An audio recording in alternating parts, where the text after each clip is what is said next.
Hey guys, Paul here from the Complete Personal Trainer Podcast. Today we're going to be talking about another programming tip, one that a lot of people don't really look at, and that is mind the logistics.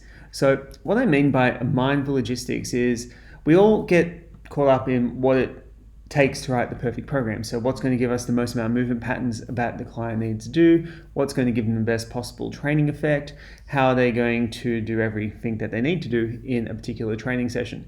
And that leads us to write some pretty intense extreme programs where we do like giant sets, or we do like 4 exercises in a row and we use all the equipment in the world in the gym. And this isn't a problem if you're running your own personal training studio in a one-on-one context.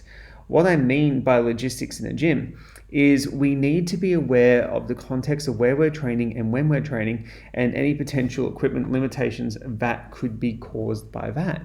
So if you're working in a commercial gym space and you're training a client and they train between 6 a.m. and 7 p.m., 6 a.m. and 6 and 7 a.m. or 6 and 7 p.m., what you're going to find is a lot of your intentions for training are not going to be practical in the real world. So if you've got a program that has supersets of, say, leg presses, leg extensions, lying leg curls, and hack squat machine, it's going to be really hard for your client to actually execute that program properly without annoying every single other member in the gym, or without having to ask people, can I work in, and they're not going to get the training effect that the program desires. So this is something that I see happen a ton in the fitness industry with young coaches. They try and write the perfect program, they try and throw everything in there, but when the client actually comes time to execute it in the gym, there's no chance of it happening.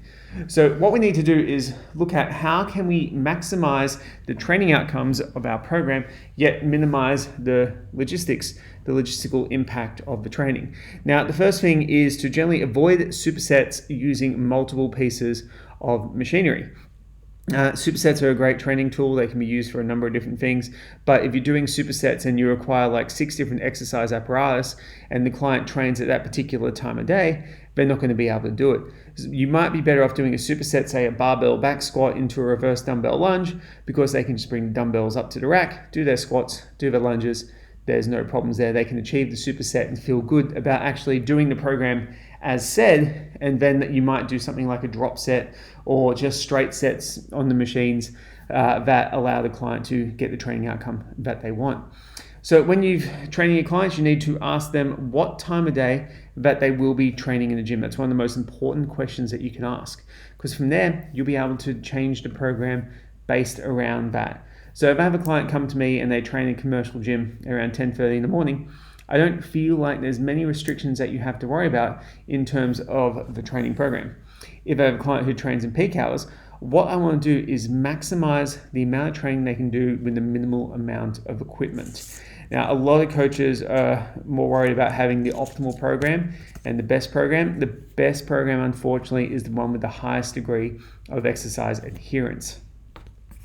From there, when you're looking at doing circuits as well and stuff like that, which if you're trying to achieve multiple goals in one time, something like a peripheral heart action approach to training, which looks at creating a cardiovascular and a metabolic response to training, you might be better off doing that with one piece of equipment and focusing on full big body compound movements, not worrying about things like forearm flexors and rotator cuff and stuff like that. So with this programming stuff, guys, logistics is incredibly important. Think of the time that it takes to perform the program. So if you have a program that monopolizes a squat rack for 45 to 60 minutes, your client's not going to be a particularly popular character at the gym. If you have a training program that monopolizes all this different equipment, you're not going to be a popular trainer at the gym. And getting these logistical pieces in place is really, really important when running your own facility.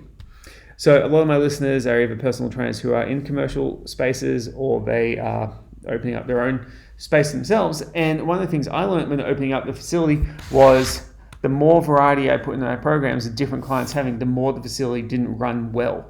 So what I had to do was group my clients into groups so logistics would work better, so people could share equipment. Granted, proper hygiene measures are in place, but from there, what we could do is clients with similar goals would be paired off into similar areas, and then they would do workouts that are pretty much, sets, reps wise, very, very similar. Just some of the exercise selection was a little bit individualized based on that client. And we ended up designing the gym around that. We had like a DC strong and a DC swole area where our people would focus more on bodybuilding and powerlifting type training would train. And then we'd have our DC shred, which is more fat loss, circuit, metabolic type work, would train in the gym. So we separated everything so people, logistically, it would work as easily as possible. We take up the least amount of room and get the most amount of training output. And from there out, we could train the most amount of clients and make the most amount of money per hour, but also satisfy more people with a smoother workout. So guys, logistics are kind of like the number one misunderstood and misappropriated part of program design. Have a look at your facility. Does it run smoothly with multiple people training at once? Can the layout be made better? For your exercise programs in your own facility, can you make the programs run better so they follow like a smoother sequence? And then also, if you're working in a commercial gym, does the program that you write for your clients actually fit in with the time frame of how the gym operates at each and every hour of the day? If your clients are training in busy peak hours, doing giant sets and giant metabolic circuits probably isn't the best way to go about your business. But if they're training at like an off-peak time, you can kind of do whatever you want.